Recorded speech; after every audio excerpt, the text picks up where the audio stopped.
The sun and the moon are prime importance when we are assessing an astrological chart.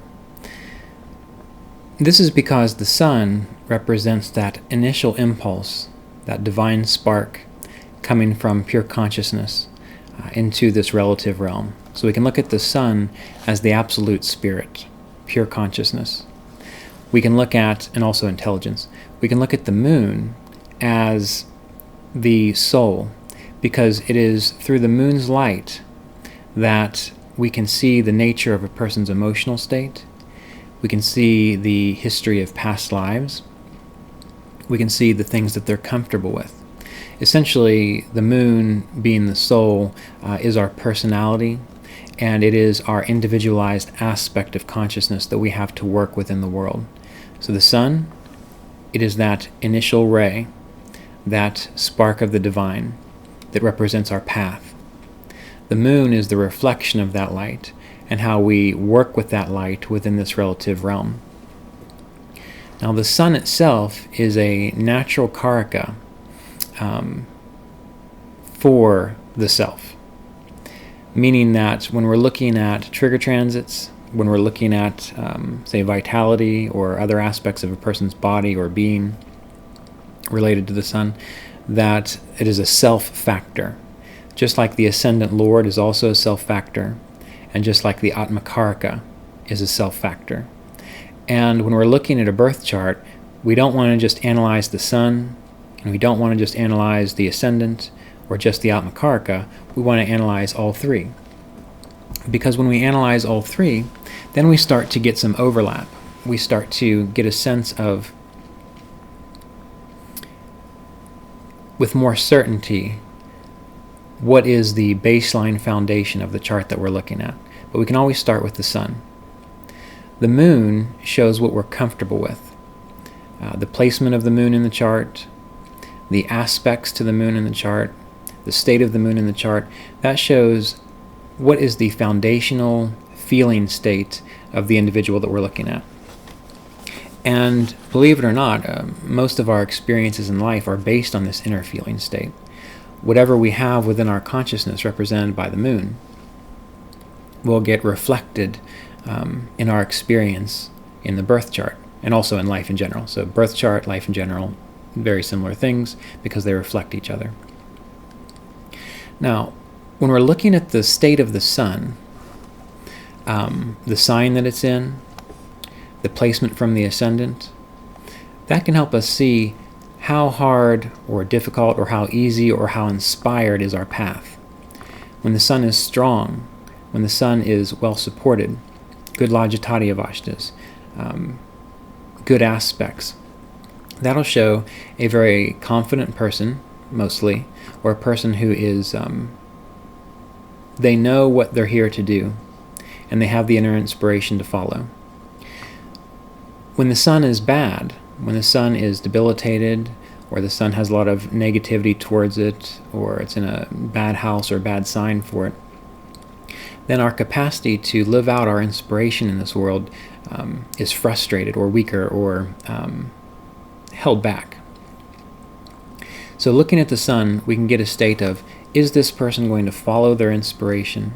And then in general, how will the life path be supported? So the sun's very helpful in that regard. The moon, being our soul, our personality, our individualized aspect of consciousness, this shows what are we comfortable with in life? What is our inner emotional state? More so what you might consider our astral body to be. The way I look at it is the sun represents the causal body, and this is in yogic terms, the causal body. The moon represents the astral body, which are emotions and energies.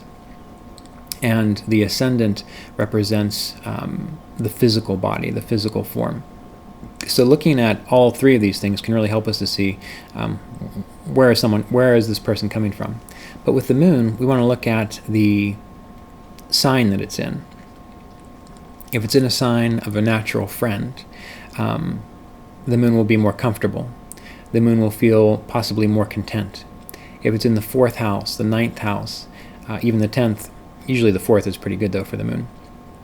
there is more of an indication towards peace and harmony internally. Now again, we can't just use these blanket statements. We have to assess the moon based on its aspects, its Lajatati Avashtas, Baladi Avashtas strengths. And these are all things that come down the road. But since we're doing a basic course here, you just need to start thinking about the moon in general. And for you to do that, the main thing we want to consider are the aspects to the moon. And that can be planets in the same house with the moon. So any planet in the same house with the moon is going to strongly color that moon. It's going to strongly influence how that moon functions.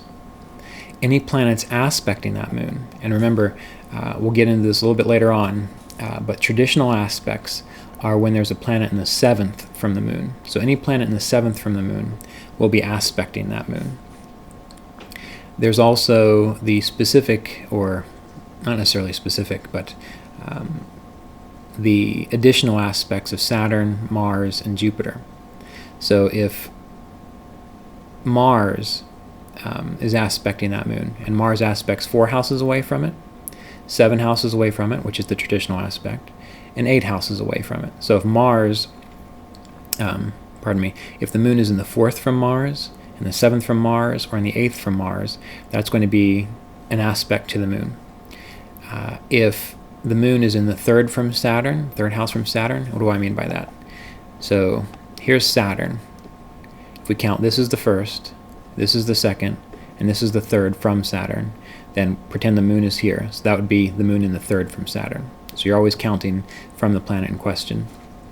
So if the moon was in the 3rd, the 7th, or the 10th from Saturn, then the moon would be getting an aspect from Saturn. With Jupiter, and here's an example we have now, Jupiter's aspects are 5, 7, and 9. So here we have 1, 2, 3, 4, 5. The moon is in the 5th from Jupiter, so that's the 5th aspect.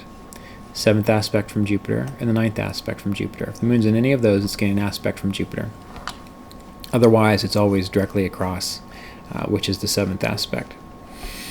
Now again, we'll get into these a little bit later on, and you might already know them, but it's important to note since we're talking about these planets.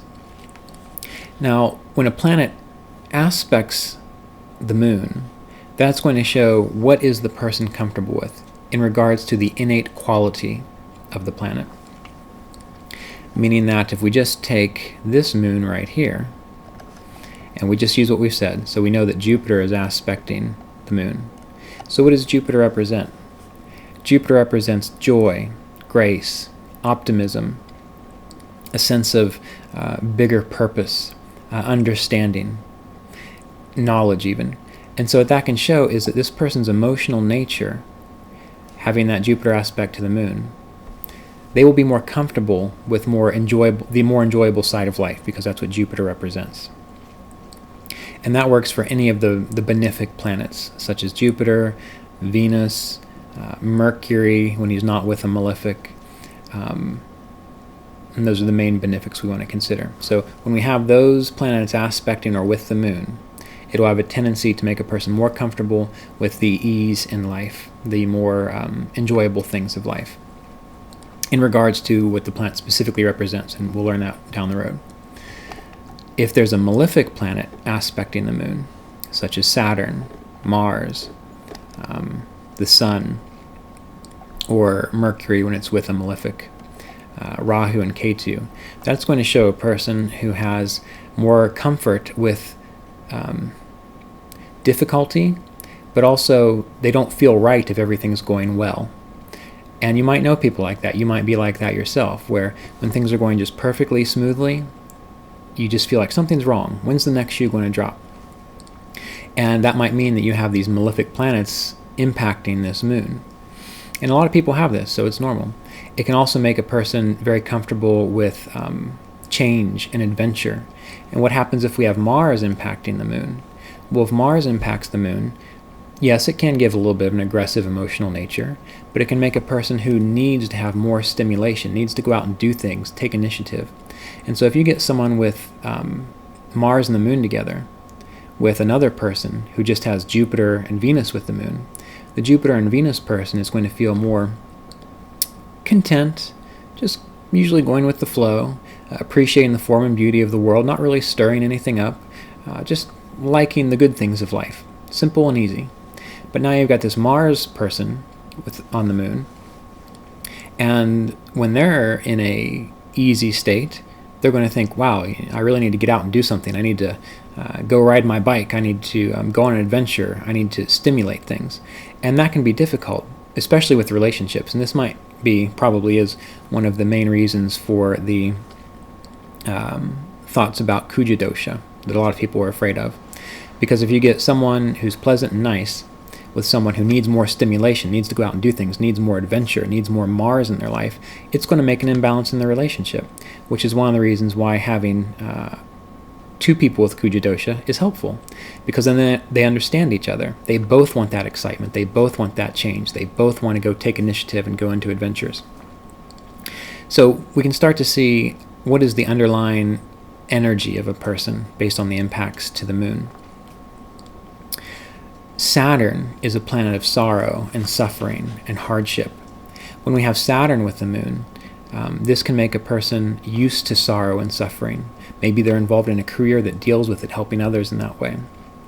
Maybe they had a very rough life, emotional life, or difficulty as they were being raised, or poverty when they were being raised. And we have to remember that those things that we experience in life are, number one, the result of our planets, which is developed from our consciousness, our inner states. And number two, that's usually reflected in early life. So if we have Moon and Saturn together, that can show a lot of hardship and difficulty and struggle in early life. And what does that do when a child grows up in those situations? Well, the child grows into an adult who continues to expect those things, unless there are some other mitigating circumstances. So the impact of planets to the moon will show you the emotional nature of a person. What are they used to? What are they comfortable with? And it might sound strange to think of a person who's comfortable with sorrow and difficulty or even aggression, but think about the world and all the people in the world who like to watch violent movies, who like to fight, who are interested in hurting others, or they can't just sit there and be calm and peaceful. There's a lot of people like that, so it's not hard to believe, but it might be hard to admit that that's the case. And that doesn't mean that there's anything wrong with these people, because we do need people with an adventurous spirit. We do need people who could deal with suffering and hardship, just as we need people who can be okay being happy, being content, enjoying the grace of life, seeing the grace of life. And sometimes we get combinations of both, where we have both malefic and benefic aspects on the moon. Now, I do want to look at this table here, and the Rashi aspected table, and we're going to get into the aspects later, particularly these specific aspects, because these are beyond what most people use, which we've already gone over, and that's because they require some math to figure out, and these are spoken of in Brihat Parashara Hora Shastra. It's just that it wasn't easy to do before computers, so most people just rounded the aspects to Mars impacts the 4th, the 7th, and the 8th, rather than noting that it's said that Mars aspect goes from 180 degrees from it to 210 degrees from it, and that's what these tables are based on, but we'll get more into that math a little bit later on. So if we see here, these numbers are all out of 60, so 60 Varupas, which means 60 is as much as it gets. 1 is hardly anything. 30 is average. So with this chart, we have a combination of aspect to the moon. Here's the moon here. We have 57 points of aspect from Jupiter and 49 points of aspect to the moon from Saturn. So 57 from Jupiter to the moon, 49 from Saturn to the moon, which is going to show that this person's emotional nature is going to be content and comfortable with both hardships of the world, the things that Saturn represents, as well as the joy and the grace, the jovial nature of Jupiter. So this would be an individual who can appreciate both. Now, sometimes when everything is going very, very well, if Saturn gets activated, they're going to feel like they need to shake it up a little bit, or maybe they'll do something that makes their life a little bit harder for themselves because they're used to that. That's their astral body. We have to remember that the planets are the representation of the astral forces within our inner consciousness and how it manifests in this physical world.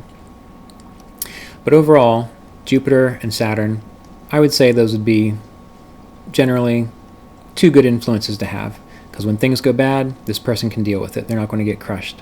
When things are going great, they can enjoy it. Now, if this would have been the other way around, and we wouldn't have had this Jupiter here, but said just had Saturn and Mars, Mars, we'll make that, say, 53 points, then that would show someone who is constantly feeling a need for the stresses of the world, and they'll do things to get themselves in situations to feel that. Which again is why astrology can be so helpful, because if we can understand that about ourselves, see that that's possible, and we can admit it, then we can work to change it. But we have to be able to see it and admit it first. So astrology can come into play here to help us in that regard. If it would have been another way, in which we just would have had Jupiter impacting the moon, and maybe a nice benefic Mercury impacting the moon, this person wouldn't do very well with hardship or difficulty or strain. So when things got bad or things got tough, they might buckle. And again, we would see when are things going to get bad, when are things going to get tough, through the other planetary positions, dashas, vargas, and so on. But this is a wonderful snapshot technique to see what is it that a person is comfortable with as their individualized self, as their emotional nature, their soul nature. That'll show what they attract in life, typically. Now, with the sun, we'll just mention one more thing about the sun. Aspects to the sun, when they are of a malefic planet, so here we have the aspect of Saturn hitting the sun, specifically to 43 points out of 60. We have Venus with the sun, and that Y there, that means it's conjunct. So we see here, there's the sun, there's Venus. So that's a benefic with the sun. Jupiter's aspecting the sun to 49 points. Mercury is aspecting the sun. It's a Y, because it's conjunct the sun here. And Mercury is going to act more like a benefic because Mercury is closer to Venus than it is to the sun. So overall, there is more benefic influences to this sun, which means that, again, on a very foundational, general level, this person's path is going to flow with more support, with more grace, more ease, more ability to manage that, the path of the soul, the soul before embodiment, the ideas, the intelligence that soul wants to share. And I realize I'm getting terms a little bit interchanged here. So the soul is the absolute, and that's the sun soul. The moon is the embodied soul. All right, so absolute, before it comes into form, sun. Moon, when it's individualized, and now it has its history, its past, its ideas, its tendencies, that's the moon. All right, so the sun representing just the path in general of the expression of that soul. It's going to have more support. So we can consider it in the same way, except with the sun, it's not going to be as specific. It's just going to give you a general idea of how is the original impulse of this soul going to express with more ease, more difficulty or more frustration, more grace. And that's all going to be based on the influences of the benefic and malefic planets towards the sun. Now, keep this in mind as you are assessing charts. Again, just as a foundational principle, the rest is going to get colored in with aspects and transits and Lagitatia Vashtas and other planetary combinations, but this is just a foundational level. Also, once you learn about the houses and what they mean, you're going to want to consider what house is the sun and the moon in. Because if it's a trinal house, that makes it work, again, with more grace and ease. If it's an angular house, which is 1, 4, 7, and 10, those houses, the person will take more action, more initiative towards the planet in question. If it is a 6th house, that can give more delays debts to be worked out first. 8th house, more sudden breaks and changes or innate weaknesses to that planet. The moon, the emotional nature. The sun, the innate impulse of that soul's desires before it incarnates. The 12th house can give more loss or sacrifice or expenses to be paid off in some fashion. So again, as I mentioned, be sure you're taking notes, because you're not going to get all of this at once. As you start to think about what these things mean, as we go along, it'll start to click into place and you'll be able to put it together. So take notes now, consider what we're talking about. Don't use it as the end-all, be-all, final judgment on any planet or any situation. Use it as a layer that we're going to consider as we go through exploring how to read a birth chart, this astrological process of determining what is this person, what is this chart all about that we're considering.